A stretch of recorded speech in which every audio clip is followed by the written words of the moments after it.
बिस्मिल्लाहिर्रहमानिर्रहीम अस्सलाम वालेकुम डियर स्टूडेंट्स।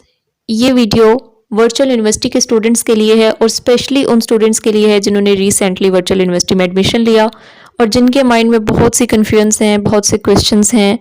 वर्चुअल यूनिवर्सिटी में क्या सिस्टम है, किस तरह ये ऑपरेट करती है, पेपर कब होंगे, पेपर पैटर्न क्या है, बुक्स कहाँ से लेनी है, पेपर कहाँ से आएगा, कैंपस का क्या रोल है। तो आई थॉट कि आप लोगों की तमाम कन्फ्यूजन को आज क्लियर किया जाए और जो भी आपके माइंड में क्वेश्चंस हैं उनको आज मैं आंसर कर दूं। सो वर्चुअल यूनिवर्सिटी को बिल्कुल मैं आपको स्टार्ट से बताती हूँ।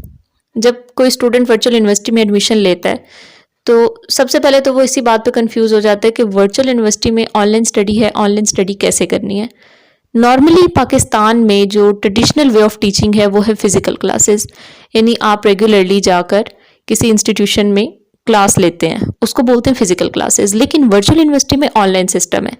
ये यूनिवर्सिटी उन लोगों के लिए सुटेबल है जो या तो जॉब होल्डर हैं या उनकी कुछ ऐसे रिस्पॉन्सिबिलिटीज़ हैं कि वो टाइम मैनेज नहीं कर सकते, डेली किसी इदारे में जाकर नहीं पढ़ सकते, या फिर वो रिमोट एरियाज़ में रहते हैं लाइक देहातों में या ऐसी जगह पर जहाँ पे यूनिवर्सिटी या कॉलेज की सहूलत मुयसर नहीं। तो इन तमाम सिचुएशंस में आप वर्चुअल यूनिवर्सिटी के स्टूडेंट बन सकते हैं और घर बैठे आप तालीम हासिल कर सकते हैं। और आपको सिर्फ इसके लिए एक चीज़ चाहिए और वह है इंटरनेट कनेक्शन। ठीक है, इंटरनेट कनेक्शन आपके पास होना चाहिए। वीयू में एडमिशन लें और आराम से तालीम हासिल करें। तो स्टूडेंट्स मुझसे जो पहला सवाल करते हैं वो ये करते हैं कि ऑनलाइन स्टडी किस तरह से होगी। देखें, तकरीबन पाकिस्तान के हर शहर में वर्चुअल यूनिवर्सिटी का कैंपस है और कुछ कैंपसेस ऐसे हैं जो फिज़िकल क्लासेस की सहूलत मुहैया करते हैं। तो स्टूडेंट्स अक्सर ये भी पूछते हैं कि मैम हमारे कैंपस वाले कह रहे हैं कि अगर आपने फ़िज़िकल क्लासेस लेनी है तो आप आ सकते हैं। वेल यहाँ पे ऐसा है कि अगर आप लोग क्लासेस लेना चाहते हैं तो आप कैंपस में जा सकते हैं, लेकिन वो यूनिवर्सिटी की क्लासेस नहीं है। यूनिवर्सिटी की जो क्लासेस हैं वो वीडियो लेक्चर्स LMS के ऊपर मौजूद हैं। सो आपकी मर्ज़ी है अगर आप कैंपस जाके क्लास लेना चाहते हैं या नहीं लेना चाहते। यहाँ पे फिर मैं यही कहूँगी कि अगर आपको रेगुलर जाकर ही क्लास लेना थी तो आप किसी और यूनिवर्सिटी में भी एडमिशन ले सकते थे, फिर आपको ऑनलाइन स्टडी करने की क्या ज़रूरत थी, पहली बात। और दूसरा ये है, स्टूडेंट्स ये पूछ रहे होते हैं कि मैम आप हमें ये बता दें कि इसमें स्टडी सिस्टम क्या है। बहुत से स्टूडेंट्स जब वर्चुअल यूनिवर्सिटी में एडमिशन लेते हैं तो वो पहली बार किसी यूनिवर्सिटी में उन्होंने एडमिशन लिया हुआ होता है और उन्हें सेमेस्टर सिस्टम का पता नहीं होता। सेमेस्टर सिस्टम ये होता है कि आपका 5 से 6 महीने का एक सेमेस्टर होता है जिसमें एक बार मिड टर्म एग्जाम होते हैं और एक बार फाइनल टर्म एग्जाम होते हैं। वर्चुअल यूनिवर्सिटी में भी इसी तरह है, जब आप एडमिशन लेते हैं तो 1-1.5 महीने के बाद आपका मिड टर्म एग्जाम होता है और फिर अगेन उसके बाद आपका 1-1.5 महीने के बाद फाइनल टर्म एग्जाम होता है। सो जब स्टूडेंट्स एडमिशन ले लेते हैं उसके बाद कुछ ही दिनों में सेमेस्टर एक्टिविटी स्टार्ट हो जाती हैं जिसमें असाइनमेंट, क्विज और GDB है। और जब असाइनमेंट, क्विज और GDB की बरसात होती है तो फिर स्टूडेंट्स को ये लगता है कि अच्छा अब हमारी स्टडी स्टार्ट हो चुकी है। लेकिन यहाँ पे भी स्टूडेंट्स एक गलती करते हैं, वो क्विज को, GDB को या असाइनमेंट को इतना सीरियस नहीं लेते। लाइक उन्हें ये लग रहा होता है कि जिस तरह बाकी सिस्टम में या इससे पहले स्कूल कॉलेज में सिर्फ पेपर या एग्ज़ाम ही ज़रूरी थे, तो यहाँ पे भी ऐसा है। देखिए, यहाँ पे ऐसा बिल्कुल भी नहीं है। ठीक है, यूनिवर्सिटी में आपका जो ओवरऑल रिजल्ट होता है वो 5 चीज़ों के ऊपर डिपेंड कर रहा होता है: quiz, GDB, assignment, mid term and final term. तो आप लोगों में से जो भी क्विज, GDB या असाइनमेंट मिस कर रहा है वो ये समझ जाए कि उसका जो ओवरऑल रिजल्ट बनेगा उसमें काफ़ी हद तक उसके मार्क्स जो हैं वो ऑलरेडी कट चुके होंगे। ठीक है, इसमें सिर्फ मिड टर्म और फाइनल टर्म के ऊपर आपकी इवैल्यूएशन नहीं होती है। और सेमेस्टर सिस्टम में आपको बहुत एक्टिव रह के पढ़ना पड़ता है, लाइक हर 1.5 महीने के बाद आपका एग्जाम है। तो यहाँ पे भी स्टूडेंट्स बहुत से स्टक हो जाते हैं कि ये क्या, हर 1.5 महीने के बाद हम पेपर दे रहे हैं। लेकिन अगर आप लाइक सोचें तो ये सिस्टम बहुत आसान है। जिस तरह एनुअल सिस्टम में होता है, एनुअल में ये होता है कि साल के एंड पे आपको पूरी बुक का पेपर देना है, वो काफ़ी डिफ़िकल्ट है। उसके बरक्स यूनिवर्सिटी में, स्पेशली अगर हम वर्चुअल यूनिवर्सिटी की बात करें, तो इसमें आपको असाइनमेंट दी जा रही है। असाइनमेंट के लिए आपको 1 वीक मिलता है, क्विज के लिए आपको 2-3 दिन मिलते हैं, GDB के लिए आपको 3-4 दिन मिलते हैं। और ये ऐसी चीज़ें हैं जिसको आप इंटरनेट पे सर्च कर सकते हैं और इसका बेहतरीन आंसर आप दे सकते हैं और फिर यही आपके रिजल्ट में इंक्लूड होगा। तो ये तो कितनी बड़ी फैसिलिटी है ना फिर आपके लिए। उसके बाद मिड टर्म और फाइनल टर्म में भी आप अच्छी तैयारी कर लें। तो सेमेस्टर सिस्टम में आपको एक्टिव रहना पड़ेगा। अभी इस बार भी बहुत से स्टूडेंट्स ऐसे थे न्यू कमर्स जिन्होंने मुझसे कांटेक्ट किया और कहा कि मैम ये क्या हम सुन रहे हैं डेट शीट भी आने वाली है, तो ऐसे कैसे होगा, अभी तो हमने एडमिशन लिया था। तो अभी से ही चूँकि आपका फर्स्ट सेमेस्टर है तो अभी से आप ये बात अपने जहन में बिठा लें कि आपको एक्टिव रहकर ही वीयू में चलना पड़ेगा। अदरवाइज़ बहुत से ऐसे स्टूडेंट्स भी होते हैं जो फर्स्ट सेमेस्टर में ही ड्रॉप आउट कर जाते हैं, निकल जाते हैं और वो कहते हैं कि भाई हमसे ऑनलाइन स्टडी नहीं होती। हालांकि सोचने की बात है कि ये बहुत आसान सिस्टम है जिसमें आपको इतनी फैसिलिटीज़ दी जा रही हैं। उसके अलावा स्टूडेंट्स फिर ये पूछते हैं कि मैम वीयू की डिग्री की कोई वैल्यू है या नहीं है। तो देखिए मैं आपको ये चीज़ बता दूं कि वर्चुअल यूनिवर्सिटी की डिग्री एचईसी वेरीफाइड है और इसकी वैल्यू बिल्कुल वैसी ही है जिस तरह बाकी यूनिवर्सिटीज़ की डिग्रीज़ की है। हमारे यहाँ चूँकि फिज़िकल क्लासेस होती हैं, ऑनलाइन सिस्टम का इतना कॉमन नहीं है, तो लोग कंफ्यूज हो जाते हैं। लोगों को ये लगता है कि ऑनलाइन सिस्टम जो है ये इसमें बहुत से ड्रॉबैक्स हैं और इसकी इतनी वैल्यू नहीं है, हालांकि ऐसा कुछ भी नहीं है। जो मेरे स्टूडेंट्स हैं, मेरी एकेडमी के जो स्टूडेंट्स हैं, उन्हें ये चीज़ पता है। मैं वीयू की पोजीशन होल्डर हूँ खुद, और मुझे डिग्री एचईसी के चेयरमैन ने दी थी।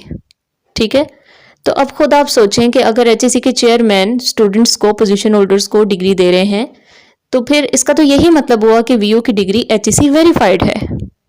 ठीक है, इट्स क्वाइट ऑब्वियस। नेक्स्ट फिर स्टूडेंट्स की ये क्वेश्चन होता है कि मैम आप हमें ये बताएं कि बुक्स कहाँ से लेनी है और क्या करना है। सबसे पहले तो आपको बुक्स जो हैं अपने कैंपस वालों से कहना चाहिए, लेकिन यहाँ पे भी कुछ कैंपसेस कोऑपरेट करते हैं, कुछ नहीं करते। कुछ बाकायदा स्टूडेंट्स को बुक्स वगैरह तैयार करवा के देते हैं, बाकी कहते हैं कि खुद अरेंज करें। तो आपका जो एलएमएस है, एलएमएस के ऊपर हर तरह की डिटेल्स हैं। एलएमएस के ऊपर वीयू बुक शॉप का ऑप्शन है, वहाँ पे आप बुक ऑर्डर कर सकते हैं। उसके अलावा सबसे बेहतरीन तो मैं आपको बताऊंगी कि कैंपस ही है। ठीक है, उसके अलावा आप खुद भी प्रिंट आउट कर सकते हो। हैंडआउट्स में से पेपर आता है, हैंडआउट्स के अलावा कहीं से भी पेपर नहीं आता।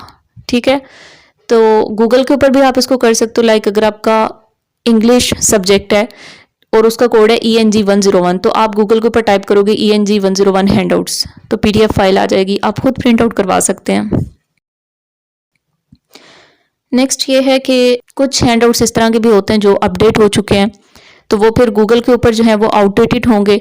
तो इस चीज़ का आपने ख्याल रखना है कि कोई आउटडेटेड हैंडआउट से आप तैयारी करते रहें और पेपर जो है वो अपडेटेड हैंडआउट्स में से आ जाए। तो बेहतर ये होता है कि LMS के ऊपर ही आपका जो सब्जेक्ट आइकन है उसमें एक डाउनलोड सेक्शन होता है, वहाँ से आप PDF फाइल इसकी डाउनलोड कर लें हैंडआउट्स की। ठीक है, इसी तरह आपके LMS के ऊपर फीस डिटेल्स होती हैं। बहुत से स्टूडेंट्स इस बारे में भी कंफ्यूज होते हैं कि मैं फ़ीस पता नहीं अब कितनी देनी है, अब क्या करना है। तो LMS के ऊपर ही अकाउंट बुक का ऑप्शन है, वहाँ पे आपकी फ़ीस डिटेल्स हैं। और फिर उसमें भी फर्दर दो चीज़ें हैं, आप चाहो तो लंपसम अमाउंट पे कर सकते हो, यानी इकट्ठी फीस दे सकते हो, या उसको इंस्टॉलमेंट्स में डिवाइड कर सकते हो। अगर तो आपका लमसम अमाउंट शो हो रही है और आप उसको इंस्टॉलमेंट में डिवाइड करना चाहते हो, तो वहाँ पे कॉइन्स से बने हुए होते हैं, वहीं पे ऑप्शन होता है, वहाँ से आप अपनी फ़ीस को इंस्टॉलमेंट में डिवाइड कर सकते हैं। ठीक है, तो ये भी क्वेश्चन हो गया आपका। नेक्स्ट फिर स्टूडेंट से भी पूछ रहे होते हैं कि मैम हमें स्कॉलरशिप के बारे में बता दें। तो मेनली वीयू जो है वो 2 स्कॉलरशिप्स ऑफर कर रही है, इसके अलावा भी हैं लेकिन मेनली 2 हैं। एक तो है नीड बेस्ड स्कॉलरशिप और दूसरी है मेरिट बेस्ड स्कॉलरशिप। जहाँ तक बात है नीड बेस्ड स्कॉलरशिप की, ये LMS के ऊपर भी आप देख सकते हो, या फिर नोटिस बोर्ड के ऊपर इसका बाकायदा नोटिस जो है आता है और वहाँ पे आप अप्लाई कर सकते हो। इसमें बड़ी लंबी डिटेल होती है, आपको अपनी बिल की डिटेल्स प्रोवाइड करनी है, फैमिली की डिटेल्स प्रोवाइड करनी है, और उसके बाद यूनिवर्सिटी असेस करती है कि वाकई आप फाइनेंशियली वीक हो और आपको ये स्कॉलरशिप देनी चाहिए या नहीं देनी चाहिए। तो ये तो हो गई यूनिवर्सिटी की मर्जी। दूसरी है merit based scholarship. Merit based scholarship क्या है कि लेट्स सपोज आपका फर्स्ट सेमेस्टर है, आप फर्स्ट सेमेस्टर में बहुत अच्छा GPA लेते हो। ठीक है, तो यूनिवर्सिटी में कुछ स्टूडेंट्स मुझसे ये पूछ रहे होते हैं कि मैम कितना GPA लें तो हमें मेरिट स्कॉलरशिप मिल जाएगा। ये आपको नहीं बताया जा सकता, बिकॉज ये प्री डिटर्मिन्ड नहीं है। यूनिवर्सिटी देखती है कि हाईएस्ट पे, टॉप पे कौन से GPA हैं, और उसमें से उनका अपना ही कोई क्राइटेरिया है कि फलां कितने लोगों को या कितने GPA को हमने मेरिट स्कॉलरशिप देनी है। किसी को 50% मिलती है, किसी को 75%, किसी को 100%। लाइक मैं खुद जब व्यू से कर रही थी तो अल्हम्दुलिल्लाह मुझे हर सेमेस्टर में 100% मेरिट स्कॉलरशिप मिलता रहा है। ठीक है, और उसमें होता क्या है कि आपको कोई कैश वगैरह नहीं देते, बल्कि वो आपसे सिर्फ ये कहते हैं कि जिस तरह अगर मुझे 100% स्कॉलरशिप मिली है तो नेक्स्ट सेमेस्टर में मैंने कोई फ़ीस पे नहीं करनी। सही है। मेरा जो LMS के ऊपर अकाउंट बुक वाला ऑप्शन होता था वहाँ पे शो हो जाता था इंटरनल ट्रांसफ़र। खैर पहली बार तो जब वो शो हुआ तो मैंने अपने कैंपस वालों से पूछा कि मैंने तो कोई फ़ीस वगैरह नहीं दी है, तो यहाँ पे ये इंटरनल ट्रांसफ़र शो हो रहा है। तो देन उन्होंने मुझे बताया कि आपको ये मेरिट स्कॉलरशिप मिल गई है। तो इस तरीके से आप लोग मेरिट स्कॉलरशिप ले सकते हैं, लेकिन इसमें यह है कि आपको पढ़ना पड़ेगा, मेहनत करनी पड़ेगी, और वैसे भी स्टडी तो आपको करनी चाहिए, तो अच्छे तरीके से कर लें, बेहतर है, आपका फ़ायदा हो जाएगा। एक तो रिज़ल्ट अच्छा आ जाएगा और दूसरा फ़ीस भी पे नहीं करनी पड़ेगी। नेक्स्ट कुछ स्टूडेंट्स ये पूछ रहे होते हैं कि मैम VU के लेक्चर्स, वीडियो लेक्चर्स बहुत लेंथी हैं, बोरिंग हैं, कुछ कहते हैं समझ नहीं आती, तो क्या ये लेना ज़रूरी है? बिल्कुल भी ज़रूरी नहीं है। आपको जहाँ से समझ आती है वहाँ से पढ़ लें। अगर सिर्फ हैंडआउट्स पढ़ने से आपको समझ आ जाती है तो आप वो कर लें। बाकी जिस तरह मेरी अकेडमी है VU rising star, Facebook group भी है इसी नाम से, VU राइजिंग स्टार के नाम से, तो मेरे जो स्टूडेंट्स हैं वो VU के वीडियो लेक्चर्स नहीं लेते, वो मेरे लेक्चर्स लेते हैं। ठीक है, तो इस बात से कोई फ़र्क नहीं पड़ता कि आप VU के वीडियो लेक्चर्स ले रहे हैं LMS से या नहीं ले रहे। मेन चीज़ ये है कि आपकी तैयारी होनी चाहिए। ठीक है, तैयारी आपकी मैटर करती है। वो फिर आप जहाँ से मर्जी, जहाँ से आपको समझ आती है वहाँ से लेक्चर ले सकते हैं। उसके अलावा अब आजकल जैसे मिड टर्म आपका स्टार्ट होने वाला है, डेट शीट आने वाली है, और बहुत से स्टूडेंट्स जो हैं इस मकाम पे आके उनको लग रहा होता है कि अच्छा हमने पढ़ना भी था, तैयारी भी करनी थी, अब तो एग्ज़ाम होने वाले हैं, अब क्या करें, सिलेबस कैसे कवर करें। तो मैं आपको पेपर पैटर्न बता देती हूँ। मिड टर्म और फाइनल टर्म का तकरीबन सेम ही होता है, सिर्फ एग्रीगेट का थोड़ा सा फ़र्क होता है। इसमें यह है कि आपका 50% MCQs होते हैं और कुछ शॉर्ट क्वेश्चन होते हैं, लॉन्ग क्वेश्चंस होते हैं, 3 या 5 मार्क्स के, 2 मार्क्स के शॉर्ट क्वेश्चंस हो जाएंगे। तो बहुत आसान है। नॉर्मली कुछ तो होते हैं हैंडआउट्स जिनमें थीम्स हैं और कुछ हैं जिनमें लेसन्स हैं। तो जो लेसन्स हैं 22 लेसन्स आपके मिड टर्म के सिलेबस में इंक्लूडेड हैं, जो कि आपको तैयार करने हैं। और एक चीज़ अपनी जहन में रखिएगा कि कोई भी आप डिग्री कर रहे हो, किसी भी यूनिवर्सिटी से पढ़ रहे हो, सबसे इम्पॉर्टेंट चीज़ ये होती है कि आपका रिजल्ट अच्छा होना चाहिए। बिलीव मी, अब तो कंपटीशन इतना ज़्यादा बढ़ गया है कि अगर आप 1 point something 2 point something GPA लेके कल को जॉब के लिए कहीं पे भी जाओगे ना, तो कोई भी आपको प्रायोरिटी नहीं देगा और आप बार बार रिजेक्ट किए जाओगे। तब आपको याद आता है कि अच्छा कितना आसान सिस्टम था, सिर्फ असाइनमेंट ही तो थी, सिर्फ GDB ही तो था, क्विज ही तो था, काश मैंने कर लिया होता। तो अभी इस चीज़ को समझें, अभी अच्छे से तैयारी करें। अगर हम अभी की भी बात करें मिड टर्म की भी, तो आपकी जनवरी के स्टार्ट में मिड टर्म स्टार्ट होंगे। फिल वक्त भी आपके पास 15 से 20 दिन हैं, और 15 से 20 दिन में 22 लेसन्स एक सब्जेक्ट के करने हो तो आई गेस अगर कोई मेहनती स्टूडेंट हो तो वो इजीली इसको कर सकता है, इजीली कवर कर सकता है। इसके अलावा कुछ स्टूडेंट्स ऐसे भी थे जिन्होंने मुझसे कांटेक्ट किया और कहा कि हमने VU में एडमिशन लेके बड़ी गलती की है, हम ये चाह रहे हैं फ़ीस रिफ़ंड हो जाए और हम इसको छोड़ना चाहते हैं, हमें बिल्कुल समझ नहीं आ रहा कैसे मैनेज करना है। तो अगर आप स्ट्रेस लेंगे तो फिर तो चीज़ें वाकई आपसे मैनेज नहीं होंगी। अगर आपको वाकई पढ़ना है तो फिर आपको थोड़ी सी मेहनत करनी पड़ेगी, थोड़ा सा खुद को कूल रखना पड़ेगा। वो किसी का कोटेशन है ना कि जब आप किसी काम को तर्क करने लगो तो ये सोचो कि आपने शुरू किस लिए किया था। कोई ना कोई वजह थी, कोई ना कोई रीज़न था। आप अगर जॉब करते हुए साथ में अपनी स्टडी कंटिन्यू कर रहे थे तो कुछ ना कुछ तो आपका ड्रीम था, एम्बिशंस था, तो आप उस चीज़ को लेकर चलें, थोड़ी सी मेहनत करें। और इसके अलावा आप मेरा फेसबुक ग्रुप विजिट कर सकते हैं VU राइजिंग स्टार्स, उसके अनाउंसमेंट सेक्शन में, जिसको फीचर्ड पोस्ट भी बोला जाता है। वहाँ पे आप स्टूडेंट्स के कमेंट्स देखें। मेरे बहुत से ऐसे स्टूडेंट्स हैं जो बिल्कुल इसी तरह के मैसेजेस के साथ मेरे पास आते थे, मैम हम VU को छोड़ना चाहते हैं और हम इसमें कंटिन्यू नहीं करना चाहते। और माशाल्लाह इतना अच्छा उन्होंने GPA लिया, इतना अच्छा रिजल्ट लिया। तो खुद को मोटिवेटेड रखें। एक होती है एक्सटर्नल मोटिवेशन, बाहर से कोई आपको मोटिवेट करे, और एक होती है इंटरनल मोटिवेशन कि आप खुद अपने आप को मोटिवेट करें, आप खुद अपने आप को चला के रखें। तो ये ज़्यादा इंपॉर्टेंट होती है। इसके अलावा अगर आप लोगों का कोई भी क्वेश्चन है, कोई भी आप लोगों को कन्फ्यूजन है, तो आप मुझसे फेसबुक पे कांटेक्ट कर सकते हैं। I will try my best कि आपको जो भी कन्फ्यूजन हो मैं उसको क्लियर कर सकूँ। ओके स्टूडेंट्स, टेक केयर, अल्लाह हाफिज़।